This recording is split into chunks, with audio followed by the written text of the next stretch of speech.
Hey, Afternoon Adrienne. to you both. Hi, Dom. Lovely to see you both. Kia ora. Well, So are you Maori, half Maori, full Maori? Like, Yeah, so my dad's English and mum was basically full Māori, so I'm basically half. oh, cool, cool. Yeah, yeah. Do you feel like a strong connection with the culture and traditions? Because I grew up, because I was born in the 60s, so I'm old. And in that generation, what you tended to have, you were still, Māori was treated as like natives and second-class citizens here. So as I grew up, I didn't understand what that was about. And I didn't understand that that was my culture as well, because you kind of think, oh, you can't be one of those. But I find over time, absolutely, totally immersed in it and very, very blessed to have this culture. Wow. But the stigma was attached, definitely was attached. Like I recall, because I'm a registered nurse, was my first training. And in those days, because we have hats and we wore the capes, the nurses, they wear capes and hats. These days, you can't really tell who's a nurse, doctor, orderly, and things like this in the hospitals. And so we went, my friends, two other friends and myself, we were at the hospital store. All of us were in a uniform. And in those days, when you're 18, 19, you buy lollies, cigarettes, and Mills and Boons. So we're in there buying lollies, cigarettes, and Mills and Boons. That's what 19-year-olds did back in those days. And my two friends, we're lining up paying, and I was the third person to pay. And we were all using checks, writing checks and things like this. But I was the only one asked for ID. That's what you got used to. It was the color of your skin. You were judged like that. Yeah. So grateful for the color of my skin now. Did you end up doing a lot of work on that later down the track? Did it No, because I help you in the realized, future? well, yes and no, I'm sure I did. I can't think of something specifically I worked on, but the shift came from within. And as I said, just really blessed with this culture and things like that. And when you were at that age, sort of realizing, oh, I'm being treated as this second class citizen, did that create any particular void? Well, it does, you see, because of course pain drives the voids. But whether it's your skin, whether you wear glasses, whether it's the size of yourself, whether you just talk with a lisp, it doesn't matter. Everyone's going to have some kind of biases, subjective biases from everyone. Just because I was the color of my skin, my two friends who were non-Māori, they themselves then would have had other biases because maybe the color of their hair. Do you know what I mean? So I don't think I'm unique. But yes, it definitely drives us with all the voids that are created. Yeah, I understand it. That just happened to be the form of your void and bias, but it would have some different form for everyone else. Yeah, well, if we look at it, both yourselves maybe and other people that are listening, they've all at some stage perceived they were less than others, and we do the comparison. And whether it's as a teenager, a person right now.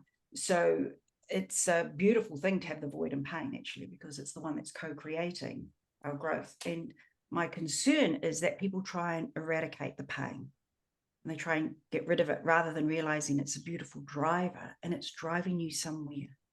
If you've got a health pain, it's driving you to seek out specialist attention and work through something or make changes in your life. If you've got pain of a lack of money, it's driving you, it's taking you to maybe look at stabilizing your finances and such like.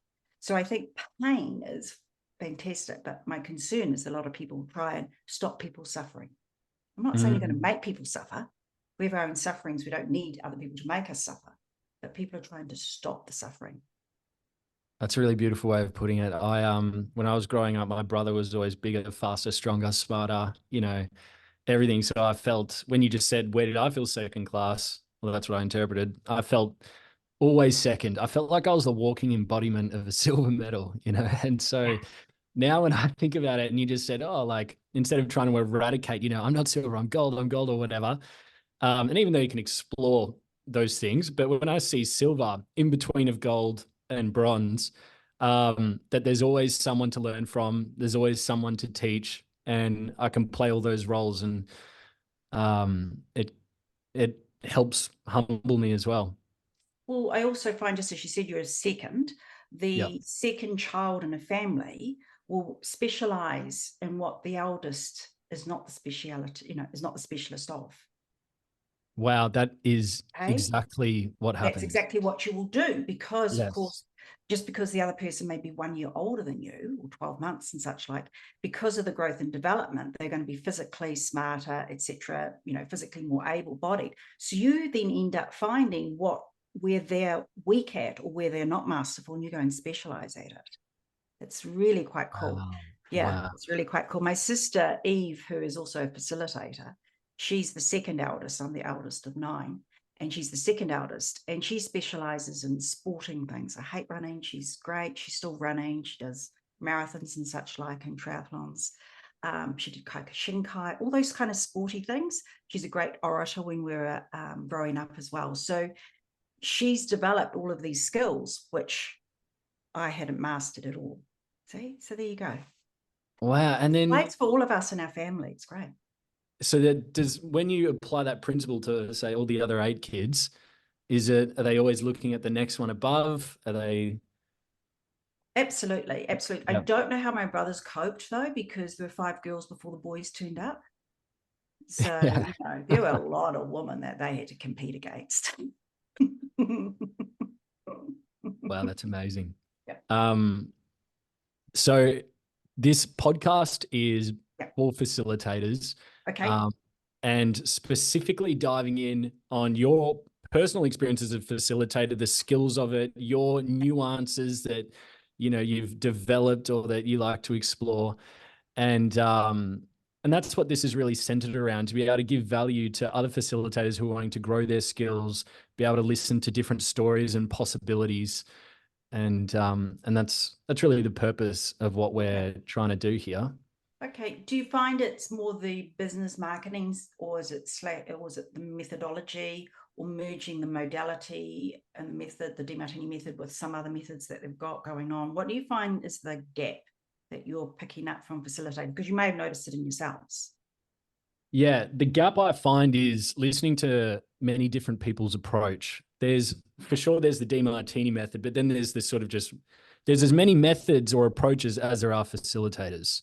I believe everyone's got their own sort of flavor in the way that they deal with their clients. And so we can go and learn a method, but then people will go spend years and refining little things that I will not go down that pathway. And so being able to get those bits from all these people, I feel like it is an amazing gift. Does that make sense? Yes, sure. No, that makes sense. And I think you've opened up a wonderful avenue for facilitators.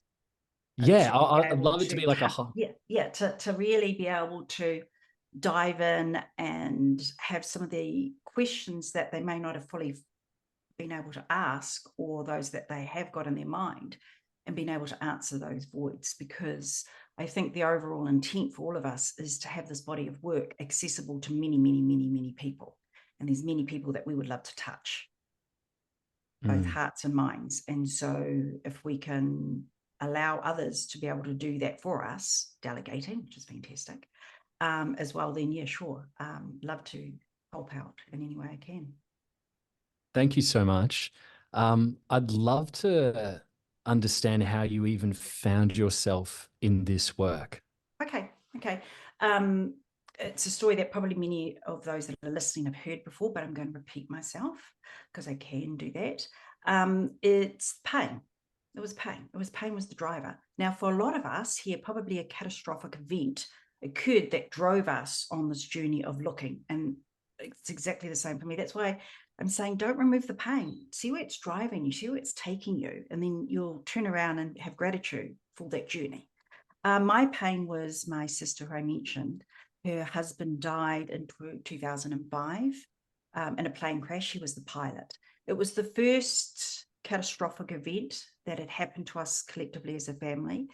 What made it more, I suppose, more entangled, he was 33, so a young man taken out in his prime. My sister's slightly older than him. I'm not going to tell her age. Okay. She was slightly older, and they had 3 sons already. And she texted him that day saying, "Honey, call me. I've got great news," because she didn't think that they would be able to conceive and have any more children, because she found out she was pregnant. Of course, she didn't get the phone call from him. Instead, she had the police knock on her door. until her head passed and he died in a plane crash. So there was just that whole rigmarole. It actually happened in Queenstown, whole rigmarole around that, lots of pain, lots of organising. And when a young person dies in a community, I come from a small town, Whakatane in New Zealand here, when a young person dies, the community rallies round, you know. So it was actually a big funeral service at the War Memorial, and there were big screens and things like this, and it was just packed, and people wanted to show their support, and they continued to show my sister their support by dropping off, you know, a banana cake on her doorstep, just knocking on the door and then just leaving it, just dropping things off for the children. And of course, they heard that she was pregnant as well. My sister ended up having twin boys. She was pregnant with twin boys. And of course, whilst they're not identical, one of them is the spitting image of her husband. So she went through that, and I went through that with her. So she would ring me up at 2 a.m. in the morning, and we'd both be crying. So in those days, we had the landlines, and I'd have a box of tissues by my bed, and we'd just cry. Now, my background is in emergency medicine and as a registered nurse for many, many years. And so I was familiar with the grief process with Dr. Elizabeth Kubler-Ross. And whilst I knew the process, I didn't know how to help someone through that process. There was nothing, well, I perceived nothing available in the medical model. The pain of my sister and what she was going through, the fact that I had some knowledge, but I didn't know how to help her, drove me to keep looking. And of course, John happened to be presenting a one-day course in New Zealand. And I know for the facilitators sitting on this call here, John has an ability to talk to just you, even though there's hundreds of people in the audience. For some reason, he's answering your question. So whilst the one-day talk was on the 7 areas of life, and I know all the facilitators know what the 7 areas of life are, for some reason, he talked about death. And he said that you only grieve or mourn the loss of the things you're infatuated with. And I'm busy writing it down, making all these notes. After the seminar, I got on the phone, and in those days, it was the big brick old phones that we used to have, big mobiles, and asked my sister, did you miss your husband's smelly farts? And she said, oh, is it okay? Did you miss the fact that he kept dumping his wet towel on the floor, even though you told him not to? No. They said, and then we ran through all the things that she did miss, and it was everything that she liked and admired and was infatuated with. And I thought, maybe this man has something. So that was in 2007. And so because I was on the journey of how do I help my sister with her pain, because it was my pain as well. We're sharing that. You know, we talk about compassion. I was sharing her pain. I was suffering, you know, no need to do that. I needed to find an answer to sort this out. So it was 2007, jumped on my first breakthrough experience in April of 2007 here in Auckland. And those days, John used to come to Auckland a lot. I have to say, it said wear comfortable clothes. So I just wore a tracksuit because I thought I didn't know how to present at a seminar. Just sat in the back seat, didn't know anyone, did the process. In those days, we didn't have facilitators work in the room. I feel so old saying all of that, but so you had no one to help you, and you just did what John said. And then he said, right, there's somebody in the room that is your person. And John had asked us, as you know, to work on the person that is most challenging, teenage son. I'm a single mum, teenage son, write it down, teenage son. And of course, there happened to be this very tall teenager in the room with lots of hair. And so in those days, we just went up to the person, sat down, held their hands, opened our heart. And I can't tell you what the message was, but obviously, you know, when you're doing this work, something shifted inside of me. So that when I returned on Sunday, I felt like I was wearing moon boots, and that I know I was touching the ground if I looked at my feet, but I felt so light. I felt like I wasn't touching the ground, and I didn't know how to explain that. And as you know, with Sunday's so intense, and it's, you know, asking lots of questions, and you don't want John to stop. And so I didn't know what this process was about. And so I went back again in 2007, this time in Christchurch, to attend a breakthrough experience. That's where I met Deborah, actually. She'll tell you that story. She didn't like me very much then. At that particular breakthrough. It was a very cool breakthrough though. And then I thought, okay, I've got to learn more about this. And so I jumped on the plane and headed over in November 2007 to Sydney to do my first training program. Yeah. And Deborah came to that one as well. So that's kind of the Wow. story, but it's can you see it's pain? And has it been the same for you too? Has it been pain that's driven you towards finding out the answers or finding something? Yeah, initially that was the thing that drove me into the breakthrough experience. But when you said it just now, the question that came into my mind was around when I went into breakthrough, and John was talking about, okay, you're planning out your vision and your mission, and then he is kind of always talking about inspiration driving you and Yes. pain driving you. So, question for you, Adrienne, I'd love to hear your take on that one. And how Okay. I perceive we're human beings, so we're driven by pain and pleasure. We all know this. You know, there's no two ways. If you have the chocolate cake and no chocolate cake, you know, quite often you're going to take the chocolate cake. Okay. What I tend to find is because we're human beings and we usually do work and make decisions from our amygdala, the limbic region, from an emotional component, we have subjective biases. That's the truth. So I tend to find that people are driven first by pain. The really cool thing is, and I was driven by pain, is as you work, as you're in your working through your pain and where it's driving you to, it changes into inspiration. And it changed for me. And as John says, I don't need anyone to get up to make me do this work. It's just change. But I needed the pain to get me here. So when people are asked, I want to find what's inspiring for me, let the pain take you and then it shifts. Well, that's what it did for me.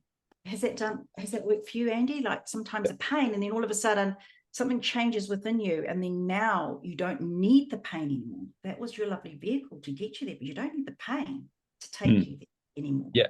Yes. I think you just making that connection just now helped me to put the two together, because absolutely the pain got me there. And then now as I'm doing more of it, the inspiration comes in.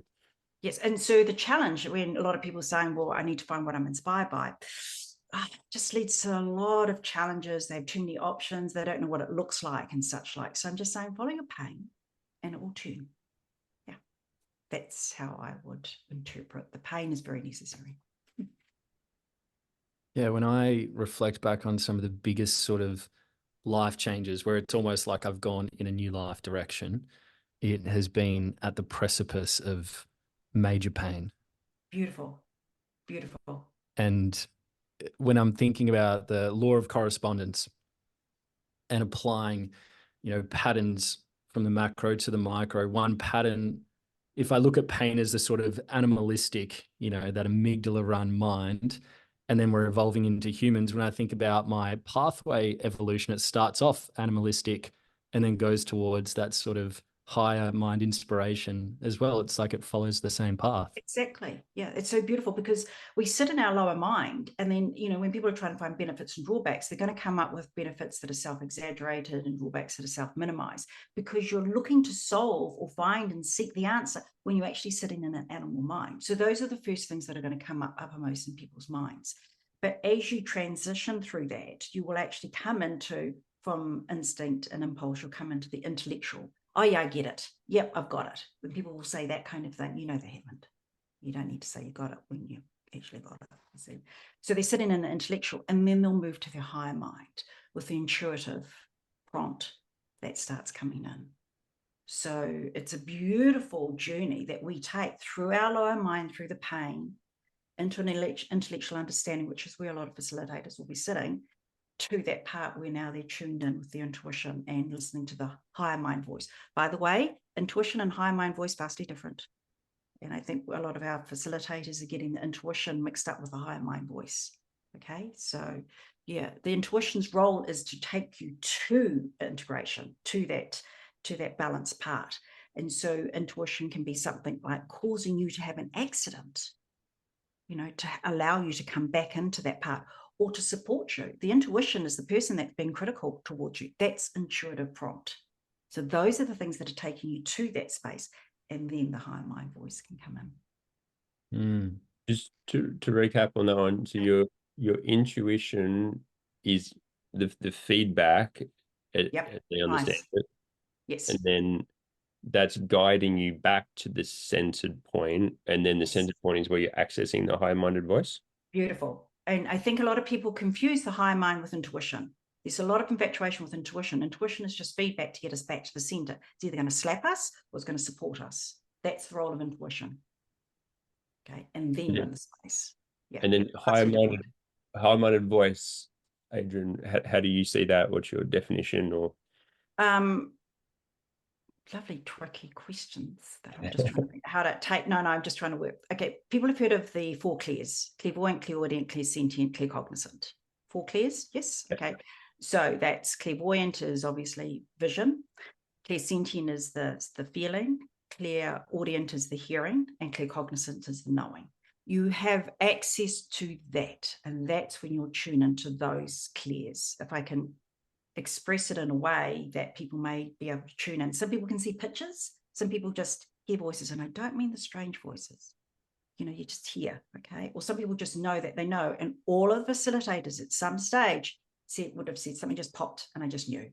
Okay, that's a claircognizant. It's not intuition, it's your higher mind. Intuition's role is to take you to that place.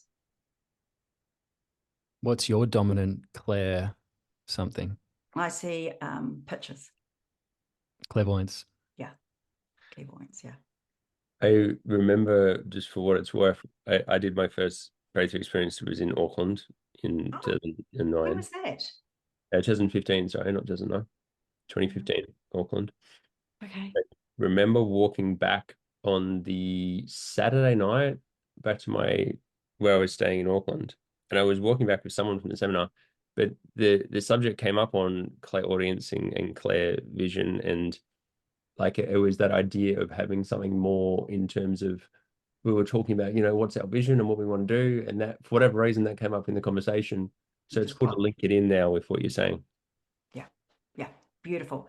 And facilitators, well, I just want you to honor the higher mind voice you have versus the intuitive prompts which are coming in, and people confuse it, and there's a vast distinction. And also too, people don't recognize that intuition, when they're admiring intuition is the slap, the criticism, it's the beating, whatever it is, that's also intuition. Yeah, I'm sure there'll be comments about that, but anyway. Do you have any personal rituals to be connecting to your clairvoyance or high mind? Okay. One of the collapses I did was on my admiration of what I perceived was intuition. And because prior to that, because you asked about rituals, prior to that, when I had the sense about people, I'd have this sensation against my forehead. Or because I've got Bell's palsy, I will cry out of one eye, which is weird to do, just. I thought, oh, those are my signs that I'm in tune. And things like this. I'm saying it with such a sarcastic voice, aren't I? Anyway, so, I'm in tune and things like this. But I found when I cleared my perception or admiration of intuition, all of those signs disappeared. It took me a couple of weeks to realize the rituals, those kind of signs and kind of rituals that are depended on to know that I was in the space disappeared, because I didn't need them anymore. You don't need the rituals, everyone. It may be a habit that you're using to get you into that space, but you actually don't need the rituals or the signs. Yeah, and you'll work to that. So in regards to that, oh, look, I'll put my shiny lips on. I have my bottle of water. But as a thing, no kind of rituals at all needed. Or any grounding or anything like that. The work works. What I would highly recommend is, I'm not promoting Apple Watches, but the Apple Watch is fantastic for monitoring your heart rate variability. So heart rate variability is a wonderful biological feedback on how your autonomic nervous system's going. And so quite often when I've gone in with a client, and all of you know about the goosies and how you can feel your client move and you moving with them, they're into that beautiful space that I'm talking about. After the session, I will activate and purposefully activate my Apple Watch to take my heart rate variability. And then I take a picture of it, because I'm a kind of a data collector person. I take a picture of it and I make a note of the time and who I was working with and what we worked on, because my heart rate variability just spikes up to like 130. Just beautiful. So it's a beautiful feedback for you that you are in that place. Fantastic. For the facilitators listening to this, Adrienne, can you explain for those that aren't familiar with the heart rate variability what those numbers mean, the high means or the low mean? Okay, the higher your number for the heart rate variability isn't your heart rate, it's the space between the beats. So those that have a medical brain will know about the PQRS complex on an ECG. You see those little squiggly things that appear. Okay, it's the space between. So it's actually not counting your heartbeat. So it's a measure of the autonomic system, so to speak. People can Google it. ChatGPT's been tested for giving explanations, by the way. Love ChatGPT. Remember to ask for UK English, though, because ChatGPT defaults to US, and it's very easy to see that somebody's doing ChatGPT that are from Australia or New Zealand because they've got US English and got the Z's instead of the S's. So I'm just saying that's a little segue. And the higher than, as you age, it decreases just because of the body isn't responding as it could. But as you go into that space and the synthesis and synchronicity with your autonomic nervous system, the heart rate variability goes up. So that's why I take snapshots of it.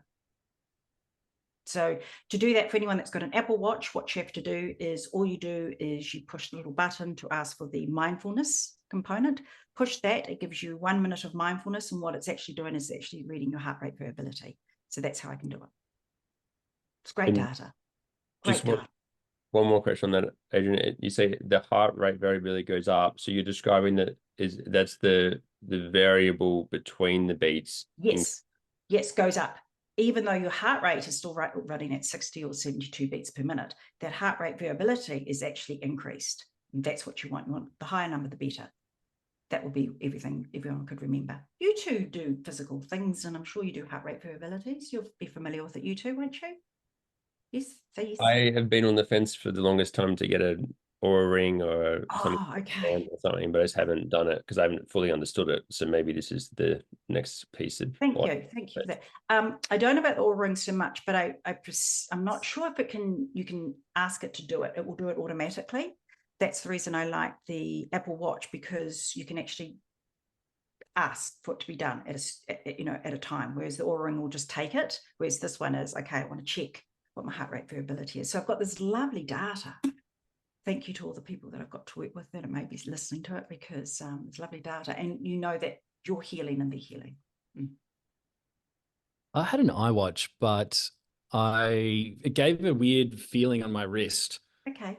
Like it kind of felt a bit hot. My hand felt a little queasy, so Okay. I binned it after a week. The other thing is sometimes just change the wrist. As in, like, put it on the other side. You know how, you both work out as well. Sometimes one side's different to the other. Whether you're doing yoga or exercise, so you might find one side works better than you. I didn't have your guidance back then. Good to know.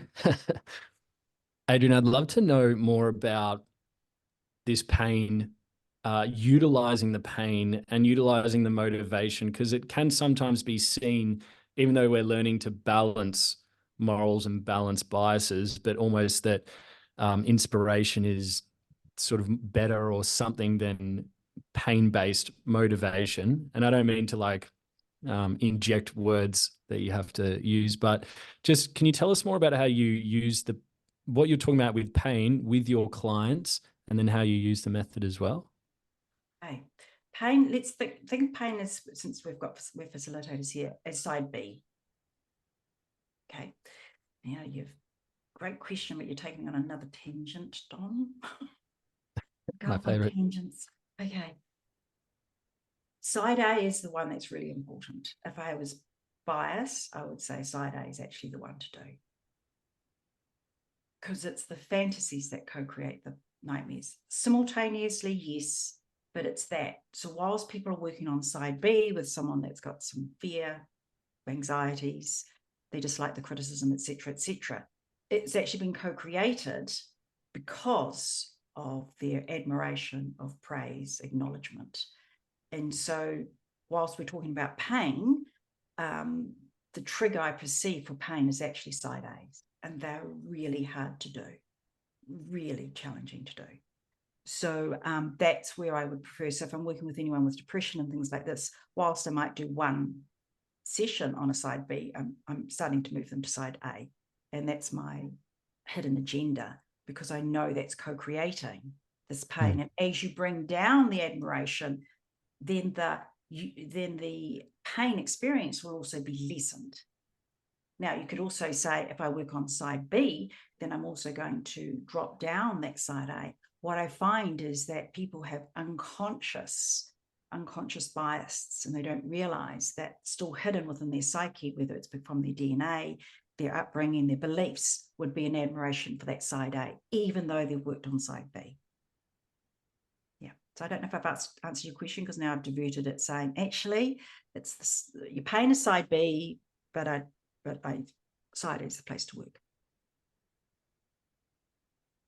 Have I answered? I can dodge questions, but no, you have. I just have so many more questions, and so I could see Andy's face, so it looked like he wanted to ask a question to me. Andy gonna throw me under, whichever. Well, I was going to go in one or two directions, but so Adrienne, then what I kind of picked up from what you're saying, I'm not sure if I've 100% followed it, but you're dissolving the fantasy that they're attached to, and that's helping them to dissolve the depression in that instance. Yes, and you would realize that's, when John talks about the 15 reasons for depression, unrealistic expectations, basically that's what it falls down to, which is at side A. Yes. Clear that, and then correspondingly, when you shift that, the other side shifts. I love working with shame and pride. Yeah, okay. I love working with shame and pride, because if I can shift the pride, automatically the shame will then also minimize. Okay, so that's what I'm doing when I'm working with people. And facilitators, you may have that picture coming through. If I clear this is actually correspondingly has to happen. As I said, I perceive that even when you work on side B, it's still not fine. There's a hidden infatuation. It'll be an unconscious bias that's sitting there around praise. You may have done criticism to the nth degree. There's something still sitting there admiring praise, you see. One of the powerful levers that I saw in that mechanism, from my perspective, is that pride and love are almost seemingly synonymous in the understanding when I'm growing up. All the things that I'm prideful about are the things that I loved in myself, or thought I did and thought I'd get love for. Do you feel that that's what is also powering sort of the pride not being something that's actively dissolved, and it's beautiful, yeah. Because of course we're seeking pleasure, so your neurotransmitters are going to go up to your dopamine, your serotonin, all of these pleasure, and you would have had those kind of responses which gave you the loved up feeling. Do you know what I mean? So they're all triggered. So of course you associate that experience with love, and why would you want to clear that? But it's so beautiful when it happens. So then creating the link for the client to want to actually go through and clear that is for them to understand that this fantasy is... No one wants to do it.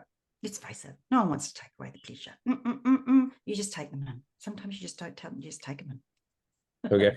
And you say, oh, yes, we can. It looks like you're doing this. What I find will be most effective, because I know it will be most effective in my head, is if we work on this part, which is the infatuated part, and then it starts shifting. Yeah. And then if in that process you have someone that's a little bit hesitant in finding the answers because they don't want to dissolve the fantasy or the pride, where do you then like to go at that point? As facilitators, one of our biggest roles, apart from knowing the method to the nth degree and the nuances, one of the nuances is that you as a facilitator have to be able to prompt. And quite often I find that's the gap. Facilitators don't know how to prompt. Asking, yeah, but there are just as many drawbacks as there are benefits. So what's a drawback is not a prompt. Okay, you actually have to prompt them with the answer. So that's from my experiences. You actually have to hand it to them, basically. And that's how you can quickly get somebody through, is you have to keep offering prompts. And if you listen to John, you'll see he's prompting. But he's not prompting by saying, what's the benefit? What's the benefit? Sure, he says those words, but he's actually also giving suggestions of what the actual benefit or drawback can be. and then the person can then take that in and absorb it, and then they move through. And the reason why people struggle, remember, with the benefits and drawbacks, is they're sitting in their amygdala, the limbic region, they're sitting in their lower mind, they're sitting in their pool of emotion.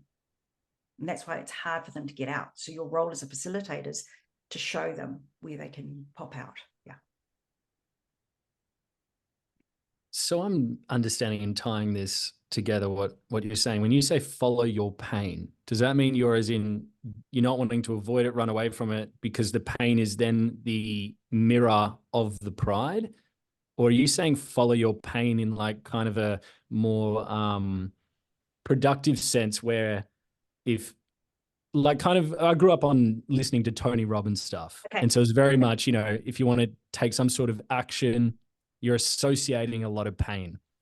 And then, exploring John's paradigm and other universal laws, that expands that. But yeah, could you just tell me more about the pain part? Okay.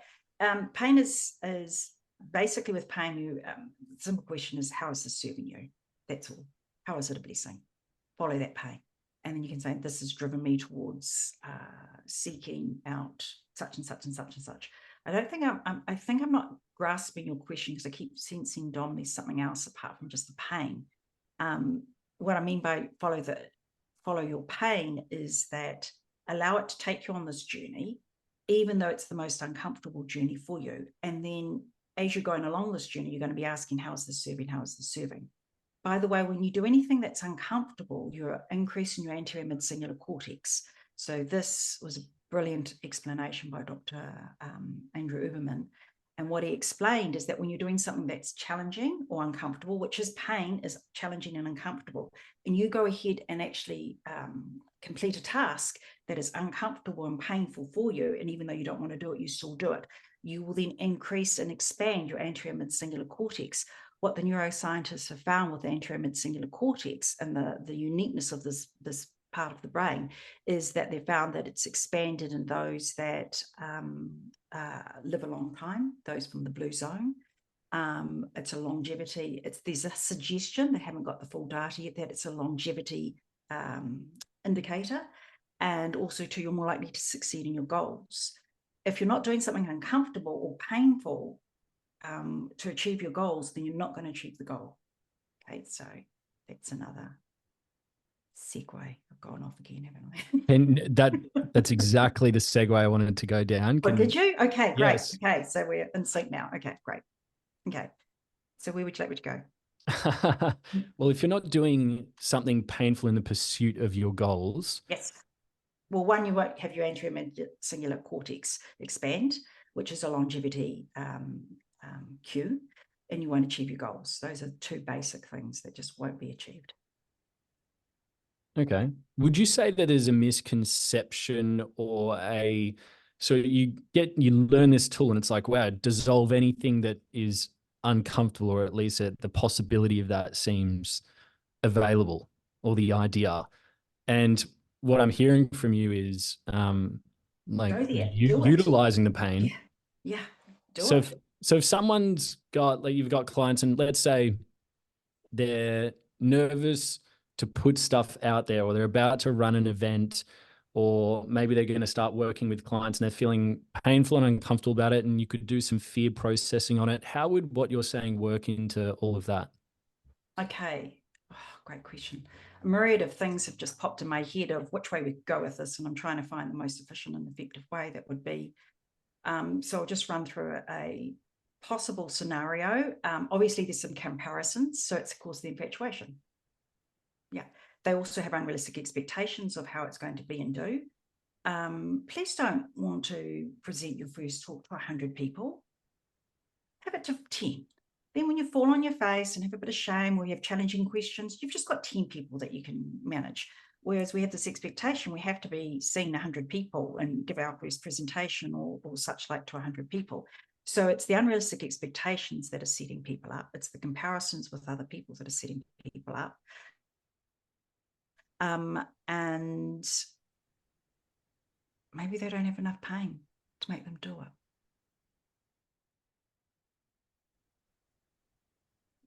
To do it anyway. Throw me under the bus. So Deb and I are single mums when we first started this journey in 2007. we had no financial support, so to speak, because we're, it was just us and our child. And so we couldn't fail. That was our pain. We had to financially provide. We had to prove it to the family members when we stopped our real jobs.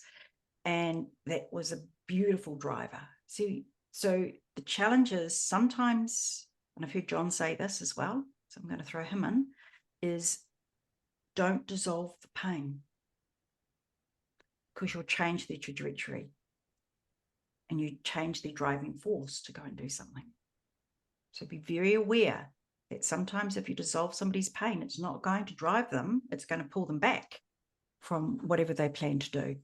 So for Deb and I, the reason that I perceive that we have got a full-time career out of this, we obviously are doing well financially, we love to share, we keep learning, is because we had the pain as single mums that we actually had no financial backing whatsoever. So we had to make it work.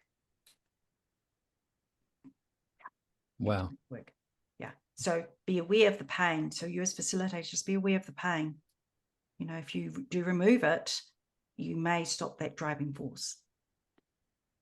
I was speaking with a guy the other day and he had about 600 mil, or he was worth about 600 mil. And I asked him what gets you up in the morning to keep building and growing. And he seemed to stay so busy. And he just said he's terrified of going broke. That's it. See? So cool. Yeah. Pain. And so if you were speaking to them, that would not be something that you would look to dissolve? I would check in with them first. Also, too, as we know, we live in a world of transformation. So he's driven by pain. There may be something else that we can actually put in place. If you dissolve the fear of being poor, there may be something else. And he's probably moving more towards philanthropic type things, which will be a driver for him because he sees other people's pain and he wants to assist. Do you see that, Dom? I don't know the person you're speaking about, but you can see he's probably maybe making a transition. I can imagine that it would sort of transition or transform that way, or almost kind of be like the building that grows up too tall and sort of shatters. I feel like it would either evolve into that, yes, or evolve or devolve, whatever you want to call it, the other way. That's just sort of what comes to my mind. So we as facilitators, thank you for seeing that he has two parts. That's right, that you as a facilitator can guide them, but that there will be many options for them. So yeah, we are in an interesting position, which is why I'm going to say this. Please, facilitators, avoid working and facilitating your partner and or children. My son Harrison is the only one I will not facilitate. I'm first his mother. And the reason being is you'll have an unconscious bias when you're working with your partner, when you're working with your children, and you will actually manipulate it because you've got an unconscious bias. What tends to happen is, and this may be some of the facilitators have noticed it, the partner becomes anti to this work, and also the children, because they can see you're not actually demonstrating the very work you're throwing down their throats. Okay? So please, please, please avoid it. John said, don't be the preacher. No, it was the first training in 2007. He said, don't be the preacher in your own home. And I got it. I went, okay, got it. Now, there is a way that you can actually assist your partners and your children, is whatever they're going through, you go and own it. Remember, they're expressing your repressions. So whatever's going on, if they're depressed or anything like this, don't go in and be the fix-it person. You actually go in and take in those TAIs and you watch how you can change them when you take it in yourself. And the other way is that you can say, oh, I had a really interesting client today. We worked on criticism and this is what we found. And let them hear that. Because by default, they're actually listening. And I find when I use that with my son, we'll be driving along and I'll just say, oh, God, a really great client the other day. Obviously, don't give out names and other details of the clients. And he goes really quiet because I know he's listening. Sometimes he'll rebut it. And then I go, oh, no, we went this way, da, da, da, da, da. Very matter of fact, just like I'm sharing a work story. And that's another way you can infuse it. But please, please, please resist the urge and desire to facilitate your partners. Also, too, can I bring in another rule? Is please don't tell another facilitator to go and collapse that or clear it. Okay, we know about doing the work. It's just a little thing that irritates us, and I'm not going to clear it. Is somebody says, oh, you need to go and clear that. No, you can, yeah. Okay, so I'm just sort of sharing that there. Little unspoken rules that we oldies have learnt along the way. Just hold it in. That's for the person. They'll have self-reflection. They'll get it and things like this, and they can do the work. You don't need to say, you need to go and clear this. Yeah. Again, went on a segue. Away, yeah. So then on that one, Adrienne, as you're owning the challenge that you see in your partner or your sibling, as you own it and then you see both sides of it, you're no longer judging it, and so your energy changes towards them. Right. Is that Remember, how to break the cycle is to love it, and to love it, you have to do the work. Not break the cycle by fixing them. Remember, as you change within you, so too do those around you. The person I consistently work on is my son. You know, he's going to express all that I repress. He's going to show up things for me. And so I constantly work on him. Yeah. And therefore I just have more love for exactly who he is, the way he is, and a reflection of me. But yeah, you know, so no matter what your partner's going through, you do the work. And it's freaky cool. You think, oh yeah, they've changed. No, you've changed. It's so cool. I mean, facilitators here would notice that. So I know some facilitators may be beating themselves up about working with their partners and things. It's totally up to them if they are choosing to do it. But I'm just guiding you. Please, if you can, refrain from doing it. Instead, you do the work. If you've got a charge on what they're doing, you do the work. John had a great phrase, and I'm going to paraphrase it, but the worst client is, you know, your partner or your son. Second worst client is your close friend. Third worst client. And then all the way out, your best client is the one who's the furthest removed because they're willing to travel the furthest to work with you. Beautiful, beautiful. And the one that travels the furthest is the one that will get most healing. And that's how you can tell how your business is expanding. So thank you, Dom. First of all, the people that you touch base with are your friends, and then it's their friends and things like this, or your relatives from your close family unit. You know you're starting to make headway and creating a business when you're getting referrals and you don't even know them. Okay, that's how you know your business is expanding. So remember, we have the sphere of awareness and sphere of consciousness. First it's self, then it goes into family, friends, colleagues, and expands out. You know you're actually making a difference, and your business will expand when you're sitting in those outer realms, which is you don't even know this person that's rocked up to have a consult with you. That's how you know. So that's the tell.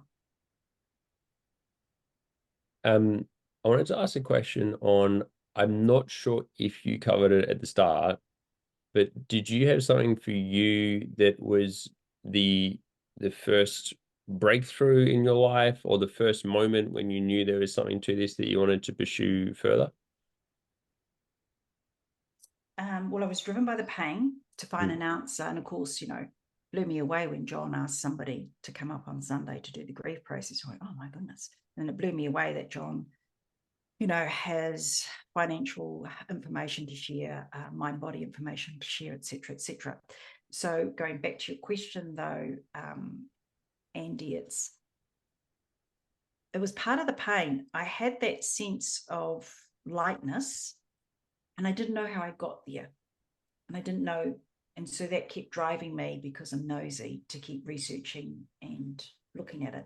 So those facilitators that are sitting listening to this, that don't perceive they've had the light bulb moment, you know, the light, everything disappears type scenario. What I tend to find is that because you think you've missed out, you're going to keep driving and looking and exploring this work, which is really, really quite cool. Oh, that reminds me another thing. Be aware, if you give somebody too big a collapse or too big a moment on their first session, you may find that they don't come back. So do it in increment. Our evolution and growth is on the Fibonacci sequence, and it's incremental growth. You've made they jump too far. I made an observation, and I could be proven wrong. So I'm quite fine that you guys, from your own experience, could be proved me wrong. But those people back in the day when John used to do on Sunday a grief process, those that have actually gone up and done a grief process, had the beautiful heart opening, you know, the grief drops, they went into relief, etc., etc. You know, people in the audience are in tears, don't come back to the breakthrough. They don't come back. It's almost like a cost benefit analysis, because from seeing the grief process on the Sunday, I had a massive breakthrough on my first Saturday night. Seeing it on the Sunday definitely only strengthened. I'm absolutely going to go train in this. Yeah, beautiful, beautiful. But Yes. I've noticed these days they're not doing the demonstration of it on Sundays anymore. It's a time factor thing, because now John's making sure that we finish by 10 p.m. or 11 p.m. And therefore the priority is for people to experience the opportunity to work the method and then to have that kind of breakthrough experience. So he's had to chop something out. And whilst the grief process may take an hour, it can take an hour and a half to 2 hours. And so that was a big chunk of time that he had to remove. He also wants people to actually learn the process. So hence the reason he takes them through it slightly differently. So how do you apply that scenario to your own clients? Will you refrain from doing such a big charge breakthrough straight away? What I do is I look at what will be the highest priority for them. And especially if they come with a big raft of needs, I would start chipping away at it, because I know if I gave them the big aha moment, they'll stop and they won't keep coming forward. When we first started, John said, you go in and do the method and then it's done. So it's been ages getting the client, worked it, gave them the big aha, and then they never came back. Or I would say, oh, just come back when you want. And then they didn't come back, and or then they may contact me 8 months later saying they've got an issue. And I realized that if I'd worked with them, we would have gone through lots of the challenges that they actually had sitting there at the time when I first got them. Yes. So what's the dynamic that's going on? We have a lot of going different on? charges. And the thing is, when you give them the big aha, it tends to expand, and then probably they're distracted by that and they don't realize of all these other biases that they've got sitting there. Okay. So with the people that have that on the Sunday and then don't return, do you think they've associated they would only return if they had a mega crisis in their life? And that's the Yes, association? thank you, Dom. I was trying to articulate that and you did it beautifully for me. Correct. They only think they need to come back now when they've got a big issue. And we know the little issues turn into big issues. So let's get the little issue while it's actually a small charge. Yes, I've noticed that with clients in my own life. Yeah. Okay. Great. Yeah. Okay. What other tips would you have for Adrienne when she was starting out facilitating with what you know now? Using the method. I wouldn't have changed anything. I know that's the answer that, facilitators say. Yeah. Back then, I would highly recommend mentoring. Otherwise, and that could be mentoring through a marketing person. Grab a marketing person, grab a buddy, and just keep working. In our day, we didn't have I keep thinking I'm so old, aren't I? But back in the day, we didn't have somebody to mentor us. It was just John. So we would come from Auckland to Australia just for a one-day talk, for goodness sake. For the breakthroughs, we'd pay our way, we'd pay for the hotel. Sometimes we slept on people's couches. Thank you to any of those that are sitting here. That was our mentorship. And in those days, we actually got the opportunity to spend a lot of time with John and, have lunch with him, dinner with him, breakfast with him, and then pick his brain, ask him questions, ask him about the values, all of these type of things. So we paid the money in a different form, not directly to a mentor, but we paid so that we could be there and just take it all in. And so I wouldn't be wrong. And I'm just going to mention Deb again because we just keep coming over. As many breakthroughs as there were back in those days in Australia, which may have been, 7, 8, Perth, Brisbane, Sydney, Melbourne, we would rock up and turn up and be there. And it was that learning. So if you don't get the opportunity to facilitate at a breakthrough or sit at a breakthrough, John's got a plethora of information which he didn't have accessible back in the day, free online, is please consider a mentor. And as I said, it could be a business mentor, but just please, because remember, they're the ones that are going to teach you the things that you don't realize you don't know yet. And when you're saying a mentor, Adrienne, you're part of you saying like a business mentor, and then part of it is also kind of alluding to John as your mentor. Are you saying it's, well, is it both, or is it more business, or is it more a mentor that's in the work further along than you, or a combination? Okay. With this work, the ones that I perceive have actually been successful have known how to market. So it's kind of both. You have to know how to market. You know, in those days, I mean, my son put up my website. He said, "Oh, you need a website, Mum." What? What's that? You know, and he just built it and put it up in 2007. So, you know, now we know it's commonplace, you do. And so I would traipse along to mind, body, soul type, mind, body, spirit type events, have a little kiosk, offer them the God column. I can take away your pain. You know, I know they're all there for the clairvoyance, but I can take away your pain. So while you're waiting for the clairvoyant, jump in here and I'll do column 13. None of them wanted me to take away their pleasure, which is column 6. I do column 13 and then talk to them that way. And in those places, you can often do free, you know, be a speaker. So you got to practice all of these type of things. So what I'm saying is you want to practice the art of marketing.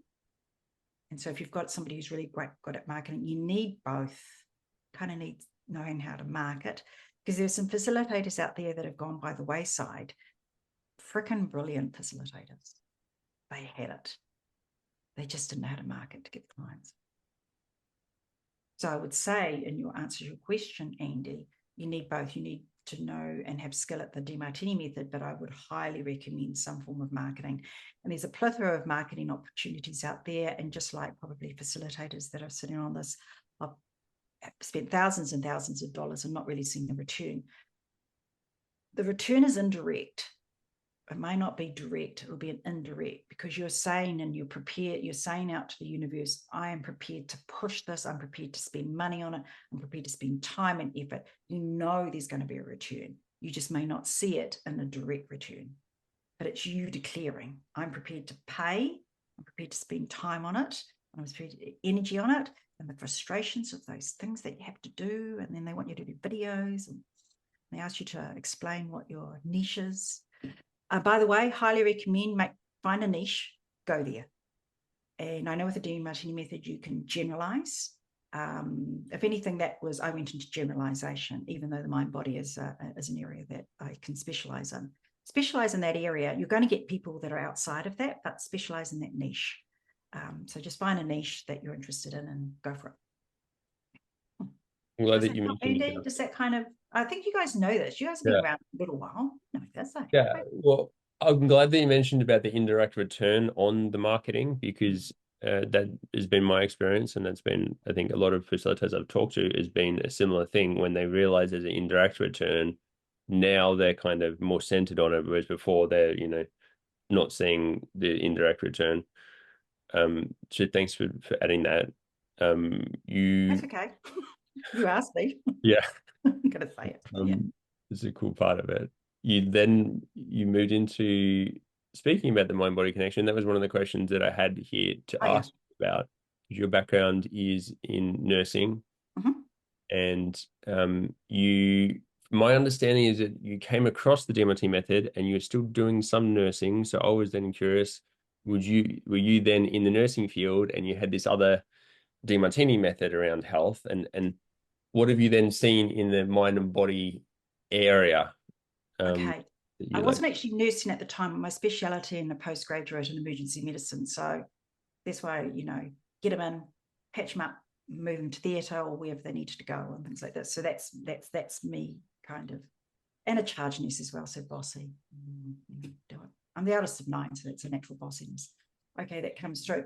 So for the mind body, John's, and there are lots of people out there that are health professionals or have a propensity towards health, is that John adds, provides added value with prophecy too. So he provides lots of nuances and guides. And remember, he said whatever he's identified as the psychosomatic for the disease process is usually what he's found in his observation as the general one. It doesn't mean it's specific for your client. So just spouting off what Prophecy 2 is, let's pull back from that, find out more about it, and then ask them some questions around that. So for example, if I get somebody here who has right breast cancer, so they present with right breast cancer. So cancer of the right breast, one of the psychosomatics is that they perceive their partner has had an affair on them, or did they perceive that they did have an affair? Okay.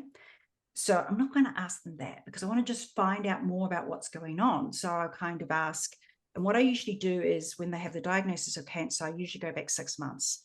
Everything goes in threes. There's lots of rationale for it. And I know we can't go in depth here. So you go back 3 months, 6 months, 9 months. Well, and I'll ask at the 6-month mark, usually if it's a new diagnosis, what was occurring in your relationship at that time? How were you two relating? So I'm asking more questions before I throw in what it possibly could be, because I want to draw them into that reality as well. And usually, especially with right breast cancer, it's less common. Left breast cancer is the one that's most common. So I should say right breast cancer is less common, left is more common. And so, quite often they say, oh, we're having a bit of troubles. And I said, do you think your partner may have been wandering? Was something going on? Do you think? They go, yes. Then you give them what the link is. Now what you've done is you've allowed that person, rather than deny it, you've actually allowed them to make the causal link. And then they're ready to work. Okay. So what I tend to find with that is I do that. So I use it as a reference tool. Obviously I have my own experience, but because I wasn't in the emergency department, John doesn't really cover accidents so much in the Prophecy 2, but it's beautiful for those that have worked in the emergency department or any injury that you have. You can actually work out what is actually going on for the person with depending on the type of injury that they present with. Now, we all know as facilitators that right side means male, left side means female. Yes, everyone's nodding, agrees. Yeah. That's to do with the hemispheres of the brain, by the way. I asked John. I thought, where's this come from? So I went up and asked John one day, John, where's this come from? He said, to do with hemispheres of the brain. I said, okay, done. So right is male, left is female. So if somebody presented, like I had a chap, and he said, oh, I don't believe in this mind body. And I said, fair enough. I said, but can I just ask a question? Have you had an accident or injury, an accident that led to an injury recently? He said, yeah. And I said, what was it? And he said, I fractured my left distal radius. So I looked at him and he said, oh, my partner's a nurse. So I went, oh, okay. People just usually say they broke their left arm. Okay. So a fracture of a left distal radius. So I said to him, within 3 days, when you're doing accidents, go back 72 hours, by the way, go back 72 hours, anytime within the 72 hours. I said, who is the female? Because it's left. Who is the female that you wanted to say stop or push back from them? And I could see his mind working. And I said, within 72 hours of you having the accident, who is the female that you wanted to say stop to? And he said, oh yeah, I've got it. I said, okay, that's the link. Because remember, your intuition is co-creating this accident, because you're in pride, righteous judgment. It's co-creating this accident or injury, and your body, it's no mistake where it goes. So whilst John, and the only reason there'll be some medical people here is a fractured distal radius, the only way you can cause that is we medically call it a fush, which is a fall on outstretched hand. So fall on outstretched hand, you go and put your hand out to save yourself, and that's the stop sign. It's not rocket science. That's it. So I just asked the question. And so it's not a mistake where the injury goes. It's actually pointing you to something that's been sitting there that has yet to be balanced. That's all. So, and is that physical expression expressing that emotion and perception? Yes. It's like you're acting it out as if you're... Yes, that's right. And so it just helps them, and just that conscious awareness sometimes can help speed up the healing. But your intuition co-created the accident because you had some righteousness or some judgment, or, remember, anytime you judge somebody, that's pride, because people say, oh no, I don't have pride. please. Anytime you judge somebody, you're in pride because you put yourself above them. Yeah. All judgments are pride. Okay. Yeah. Okay. So you're screwed. Yeah. We were talking about this before. When you're judging someone to be sort of better than you, you're projecting your unconscious pride. Yes. So even though you're feeling shameful, it's a nice. projection of your pride. Yes, yeah, exactly. Pride is such a beautiful one. So, you know, people will be looking at them, okay, I got this, I got a burn on my left ring finger or whatever it is, and just have a look. And what you can do is work out what can't I now do because of that injury? What is it stopping me from doing? So, of course, with fracture of distal left radius, we put them in a plaster. They can't do this. They can't do that at all. So you look at what it's the function it's stopping them from doing, and that often can help out for those that want to know. But accidental injuries, as I say, there's in-depth reasons to why it's 72 hours. But within 72 hours, your intuitive prompt is trying to guide you back from a righteous pride, and it's going to, you would have had shameful moments occur, but what tends to happen is that you ignore that, and so the accident then occurs. Just a question on that one as well, Adrienne.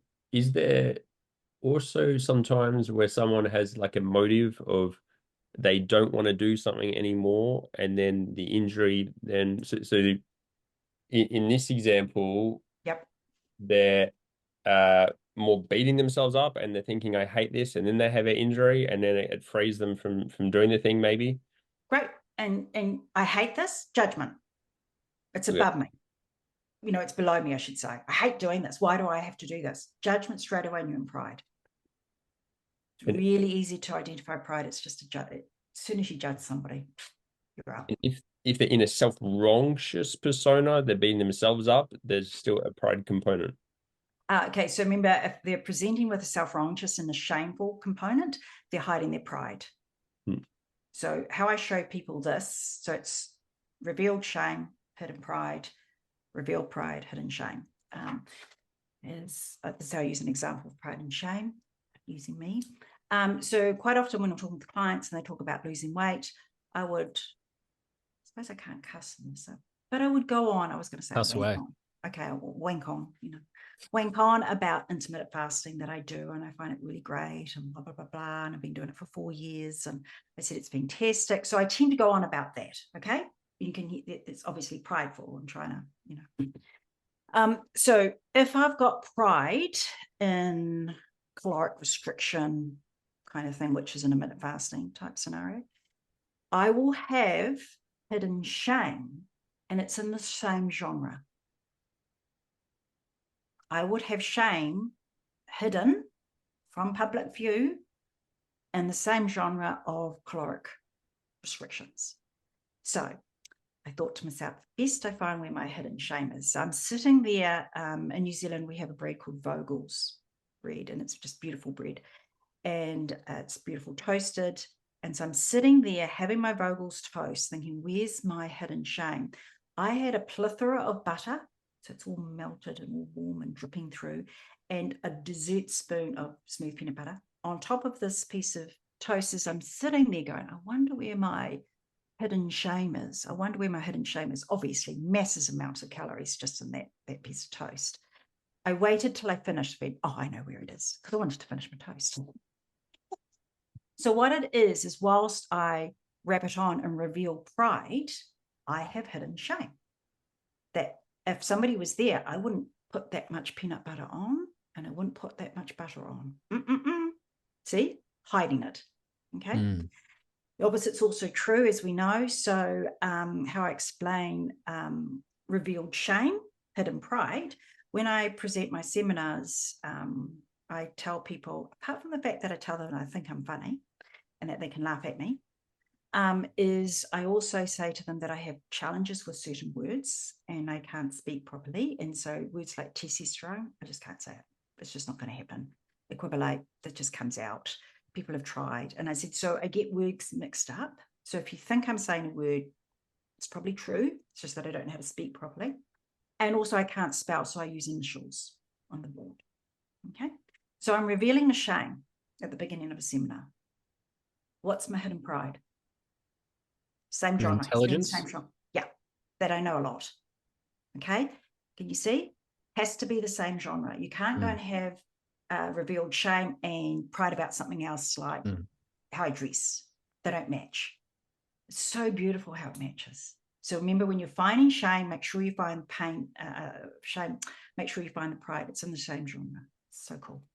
People have spoken about getting the 7 areas of life, and if you're feeling shameful physically, that it may be humbling you because you're being prideful financially in yourself. They don't match. They don't match. Yeah.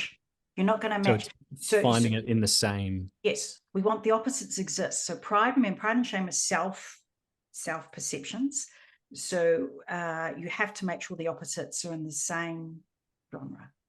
Because it's the 2 sides of the same coin. It's that coin is it's like the one frequency, different degrees of the one thing. Don, you just summarized it just beautifully. Thank you. Thank you. What Don said, everyone, that was perfect. Yeah. So it has to be the same. So you can't have hidden shame about your body and reveal pride around finances. Same. Make them match. Yeah, it's beautiful. And when you have a shame moment, go back in your mind, even though it's simultaneous. Quite often we can't think of simultaneous. Go back in your mind and you're looking for where you were prideful in the same arena. So, and when you bring those 2 together, it's done. So cool. Yeah. I wonder if this sort of links to that. I was making a judgment the other day, someone being clingy. And I was thinking, gosh, they're so clingy. And then I wanted, actually, there's 2 parts to this. I was thinking, well, when were they doing that exact same behavior, moving their body in the same way, doing the same thing, but I made it mean something different. And when they were doing it in the way that supported my values, I saw them as really dedicated. But they were still doing the same actions that then, when it wasn't supporting my values, I was calling it clingy. Yep. And it's kind of like how there's 2 different things, but it's actually it's the same thing that I've subjectively viewed differently. That's sort of where kind of I was tying together with what you're saying. It's the same thing, but when you're viewing it from shame and viewing it from pride, is that sort of similar to what you're saying? Yes, similar. You're working on the vector of them, work on the vector of you. So as you had a judgment that they're being very clingy, and is this in a personal relationship or colleague, friend? Yeah, personal. So I was then prideful in that moment. Yeah, so you're prideful in that moment. So you're looking for what's your hidden shame. Go back in your mind. You're looking for your hidden shame in a relationship, a close relationship, and it may have been even that same with the same person, with the exact same person. Yeah, absolutely. Okay. Oh, so it couldn't be another relationship. It can be another relationship. It can be, but okay. Well, the shame then in that exact moment was there was someone in my life that I actually wanted clinginess from. Yes, no, nope. And so I was feeling shameful. I see. I see. So what you're saying, like, as in someone was very distant, like a close relationship that I wanted more attention from, and I wanted. Yes, and you wanted the clinging, feeling lower. so you didn't want that revealed, especially in the relationship perspective. So you're hiding that. Yes. So does that mean a sort of rule of thumb when you're saying you don't want it revealed? Would it be, if there was people watching me right now, what would I not want to say, or what would I not want them to see me do in this exact moment? In this exact moment right now? Oh, well, I'm just kind of tying it back to the peanut butter thing. Like when you're thinking about, what's my shame right now? But if there was a group of people with, video cameras and like you're on live TV, I wouldn't have put the peanut butter on because I kept it hidden. But then when you reveal your hidden shame and your pride, or you merge and reconcile that, you have no charge then about people knowing about it. Because I use those as examples. They're very real examples, by the way. There's another little nuance, though, Dom, with yours is I would really push for you to actually find where you have in a relationship, an intimate relationship, where you have actually demonstrated that clinginess. Yeah. Okay, just because then that's your shame that you're hiding, like you're judging somebody else for being clingy. Yes. Yeah. Okay. Yeah. Just that'll connect to the hidden shame, the projected shame. Okay. Great. Thanks for sharing your clingy moment. Well, I really sort of wanted to give you more of a resolving answer to that exact moment of shame. Perhaps I'll send you a message after this Okay, no, that's very Or cool. we could spend the time. The time is flying.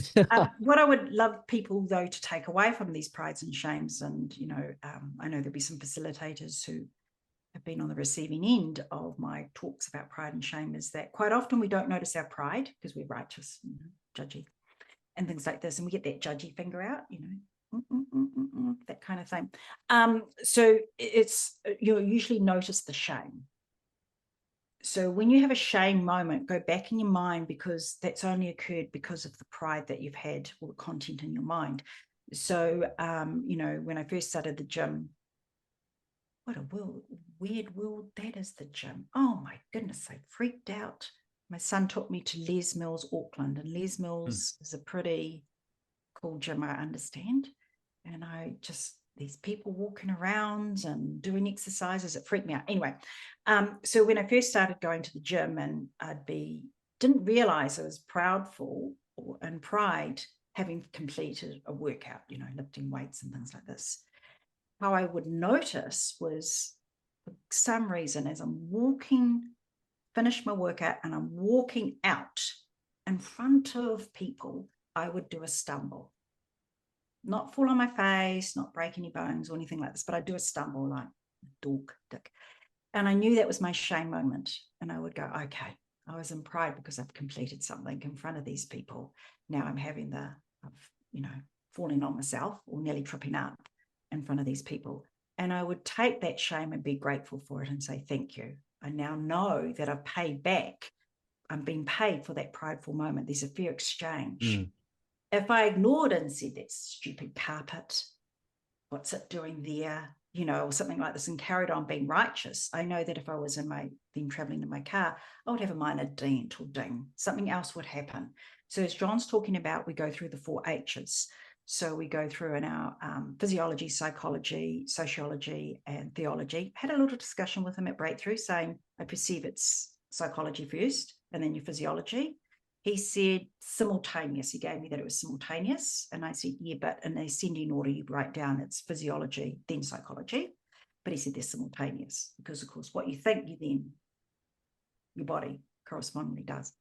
And so when you're ignoring the feedback, it will start off first in the psychology, then it goes into physiology or vice versa, and then to sociology. So you can see my shame was escalating because now it was in front of people. If I ignored that, it would have increased. So we can have the shame of Lance Armstrong, the shames of Tiger Woods and things like this. They kept escalating because they weren't paying attention to the feedback they were getting. So thank your shame when you fall over and trip. Go, okay, I've got it. Emerge and reconcile what it's associated with, because you've now done fair exchange. So I know it's a mountainful to understand, but I just say I accept my shames and go, oh, thank you, and I work out where it's coming from and go, okay, got it. That's fair exchange. Remember, John said maintain fair exchange. With pride, you take energy to elevate yourself above somebody. You've got to give it back. That's called the shame. It's just an exchange. It's beautiful, but notice it. Yeah, different tangents. I know. Just really, it's going brilliant. all over the place. It's brilliant because as you get into the work and you sort of want to become more developed as a facilitator and, you know, see more breakthroughs and facilitate it. So as you do more, it would almost just be a normal transition to end up feeling more pride as a facilitator. Oh, I can work with anyone, or I'll approach any, you know, I know. And situation. Then you get that one person that just stumps you and things like this. Just be humbled and take the slap, take the hit, take the shame, the intuitive prompt, bringing you back to your true self, your authentic self, the inspired. This is sort of a slight loop back. The 3 days that you said, go back 3 days from the accident, and you mentioned there's a lot of things in threes. Yes. It was also 72 hours. Was there like an esoteric link to the number 72 in that, or is that just Yes, okay, because we're the average age. Well, 72 hours, 3 days, 3. I think that's 3 days, isn't it? 24, 3 days. 48, Yeah, so that's why I 72. said it. Yeah. Well, I think it's was it Pythagoras? Somebody on here will know. Anyway, it said everything comes in threes. I think it was Pythagoras. We have the two opposites and then the unity. Yeah. Okay. Like So the you have Trinity. two opposites. Yeah, the Trinity. But you have, that's the religious context. But in actuality, what it's talking about is you have the positive and negative, and then you have the synthesis. You have light. So that's why it's three. The two opposites, the duality, and then the synthesized component. Would you visualize that as a triangle, or it's? John used cone, doesn't he? Cone. I like the triangle because it's the most basic structure that we have. You can't, that's Bucky Fuller's work. Is it Bucky Fuller's work? No, I've just thrown these people. But yeah, they've told you even if you slice it, another triangle. It's still a triangle, whereas if you had a square and you sliced it, it's a rectangle. And so it doesn't maintain its shape. You know, it's you know, diagrammatic shape or whatever it is. So it's the triangle because it's the most simplest form. For facilitators, you know when you're there because the answer is so simple and obvious, as Einstein said. God is answering when it's simple. We overcomplicate things. We put our human will, we overlay on divine will. Divine makes it simple and obvious. We humans then add layers. So we impose our will, our human will, on divine will. But when you pare it back and you have the answer and it's so simple, it's so obvious, you go, oh, how could I have missed it? Then you know you're there. Now you're approximating. I wouldn't assume that we are divine will. We're approximating very closely to divine will.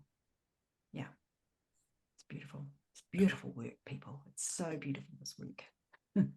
Yeah, that really is beautiful. Are there universal laws that you tie in to your work that people may have not come across? Not that they're not come across, but they may not know the depth that's there, and that would be opposites. I've got a rule about opposites to help people identify what opposites are. It's the synthesis and synchronicity, as John talks about. Will Durant talks about the merging and reconciling of the two opposites. Pythagoras talks about it. We hear constantly, we descended down and we split. We're here to make ourselves whole. So that's the one that I continually work with and develop. And as we know with column 6 and 13, it's instantaneous merging and reconciling of the opposites and things like this. I mean, that's it. So that's the one universal principle or law that I keep pushing and pushing and pushing for people to learn and really embrace. And that's why I'm saying shame and pride. Just take it in. Mm. You mentioned this, Adrienne. We had a discussion at one point around 5 and 12, and you were talking about when you're looking for the opposite, you're taking the opposite and you're not taking kind of the not doing it, but you're looking for the opposite of. Oh, yes. There was a wee discussion today on the Demartini Australasian Facilitator group, on the WhatsApp group, around that. And I will run a tutorial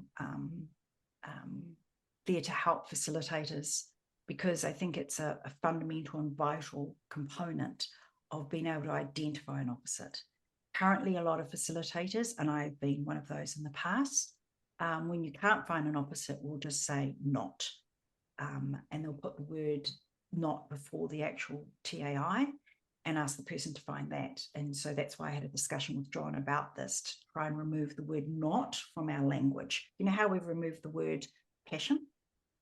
I want the word not removed from our language as well, because that means you go into generalizing and infinite possibilities as opposed to specific. But yeah, I will do a tutorial around that. I think it deserves a full breadth of examination of it. And you'll find your consults will be different, just vastly different, when you're actually reconciling the opposite, because a lot of facilitators are reconciling half of an opposite. And I really love you folks to get the full depth of the work. Just a basic example, one of those, so we can make it tangible. Okay, then so you can I like being challenged and things like this. So what I tend to use when I'm using this example is if someone's admiring somebody's physical beauty, physically attractive. So it's and so we know that the opposite of that is there's physically ugly. Would that be fair to say? Yes. But if you said not physically attractive, what is that? It can be plain Jane or plain James. It can be, they're average. Do you know what I mean? It doesn't say what it specifically is. So I need that specificality. So I Yes, just it's not the absence. You're wanting to find what is the thing, not just the absence of the other. Like in terms of if it's beautiful, you're looking, and their word may not be ugly, or their word could be like frizzy yes, or something, whatever word is tied to that emotion, yeah. but just not beautiful. Are you saying because that's just sort of dissociating from that, but not actually connecting to the opposite? You summarize quite nicely there, John. I'll give you that one there. What it is it gives too many possibilities. So we've had a specific TAI that you've worked diligently on, you know, to identify, and then you get to 5 and 12, and then you look like this, because then you've actually distorted it by making it generalized. So the discussion I had, and Andy diligently listened to the discussion on the replay of the Demartini Method training program, where I had a discussion with John when everyone was in the breakout room, and I had discussed with him about if he could the refraining from using the word not. And he took a little while, but then he said, yes, I can see that's correct, because it would give you infinite possibilities as opposed to specific. Then how does that play into you in column 1 with inactions? Would you refrain from working just on identify inactions? specifically what it is, because you're just being it's too general. Yeah. Yeah. So if someone said they didn't show up for me, yeah, you would go more specific. What? Failed. Yeah. Failed. Yeah. Very easy, failed to show up. Everyone knows what it looks like. Yes. Yes. Yeah. That's Cool. amazing. Yeah, just so I will run that, and how it came about, gratitude to my sister Eve, as I said, who ended up taking me on this journey of finding this work.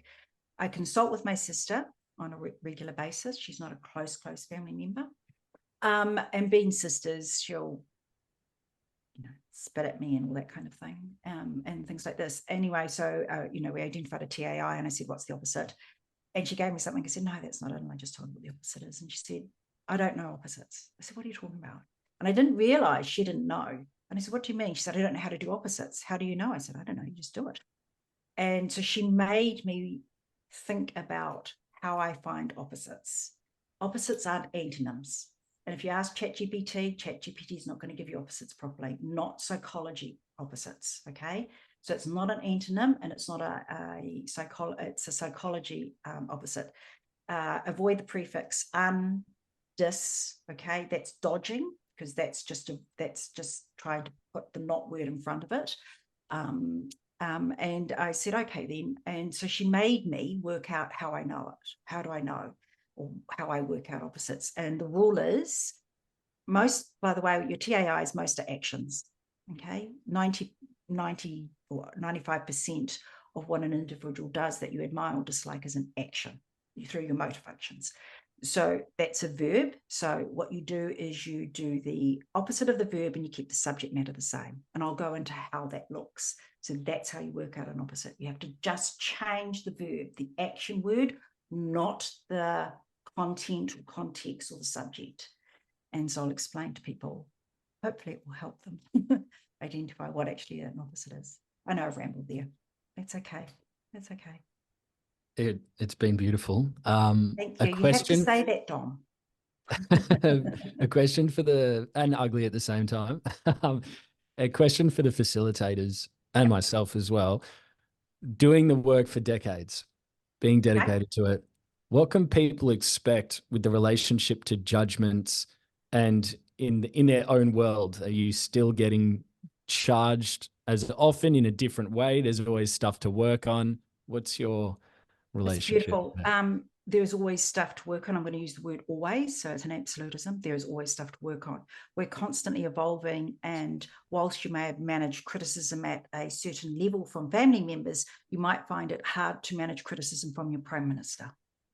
Okay, so as you manage criticism at a certain level, as you go out in the sphere of awareness and influence, your ability to manage criticism from other maybe mentors and things like this may be more challenging. It's still criticism, but it's at a different level. So we're constantly evolving. You've already done the criticism at that level. You're just moving through to these other levels. Yeah.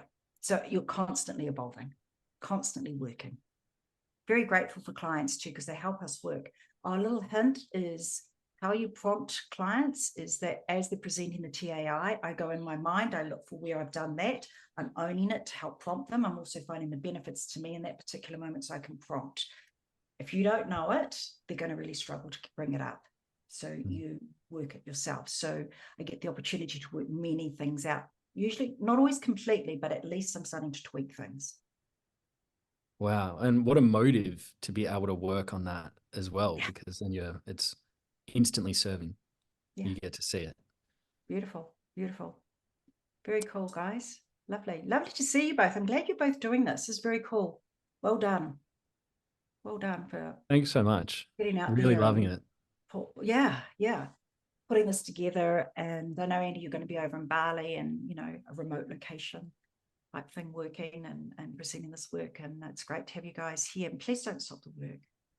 I know I don't think you two will, but there are many facilitators that stop, but please don't stop. It's just such a beautiful philosophy and way to live. It's beautiful. But just I want to ask a question on that because I was going to ask this to John the other day, but then other questions came over the top of it, and that was the idea of sometimes I'll meet someone in a seminar and they'll say something along the lines of, "Oh, I came into this 10 years ago, and then I've just come back to it now." And in my head, I came into it say 10 years ago, but I didn't leave it for 10 years, and so then that doesn't make sense to me why someone would come into it and then leave it and then come back to it. So I'm curious your perspective on what do you see in that? What do you see in the facilitators that leave or the ones that leave and come back? Lots of things, but one of the things, you know, there's many things, many reasons, and I wouldn't perceive they would understand all the rationals and reasoning. But we have our beautiful Demartini bubble. You know, we can talk about it with each other. We, you know, at Breakthrough and we'll be, you know, Andy, you, Deb and I, we're chatting, and you two took my protein bar. But anyway, so we're chatting and we can just be in our bubble. And then you have to go in the so-called real world. And sometimes there's a challenge in the shift because you have your friends and family challenging you left, right, and center. And sometimes they have to put it on the back burner because they still have to work with these people or such like. So I'm not beating them up for it. And I know what you mean. There's quite a few that are there. What it is they first came across the work 10 years ago. And they're now coming back into it again. Yeah. Did that kind of answer the question, Andy? Somewhat. Yeah, somewhat. Yeah. But when it says, "Oh, I mean, you know, I've done this work for 10 years," no, they discovered the work 10 years ago. Yeah. Because I was trying to work out, like for me, obviously I came into it and I really had a value on it. And so I wanted to do as much of it as I could. And then I'd talk to people and they'd say, "Oh yeah, I did both 10 years ago." And then I just come back into it now. And it's like, why the gap? Kind of, I suppose everyone's got their own reasons for having. And that's why I wouldn't like to hazard a guess too much. But, and we'd say, "Thank you for coming back to the work." And probably unconsciously, without them realizing it, there'll be things that they were doing unconsciously that are parts of the work. Yeah, they haven't necessarily attributed, but you say, "Thank you for coming back to the work." Thank you so much for what you've just given us and That's given all okay. the facilitators, the community. It's been a real gift. I really appreciate it. Thank you, Dom. Thank you very much. Thank you. Thank you, Andy. I have so many more questions, and so maybe hopefully another time we'll get to have another conversation. Oh, yes. You know, I'm happy to come back. As you can see, I ramble and go off on different tangents. You'll have to hone me in. Otherwise, I'll segue and dance all over. Maybe Andy, you can do that because I'm just going to encourage it. So I'd also love for facilitators to get more, if they haven't been exposed to your workshops and experiences with you, that you also have a different approach to values or a slightly different way of doing that. We don't have to cover that today, but that may be something that people want to, after hearing this, they want to learn more about your approach and they like your style. So is perhaps you could, you said there's going to be one coming up soon where you're going to go through that specific. Yes, so I didn't realize I was going to volunteer to do that. It just that it came up on the thread, and I just thought, okay, well, I'll just volunteer. And so I will put the notice out. I know that the Institute don't like us advertising on a thread that they govern, you know. Yep. So I will find a way and pass it on to people, and it'll be a free tutorial. There are some facilitators that have taught this too.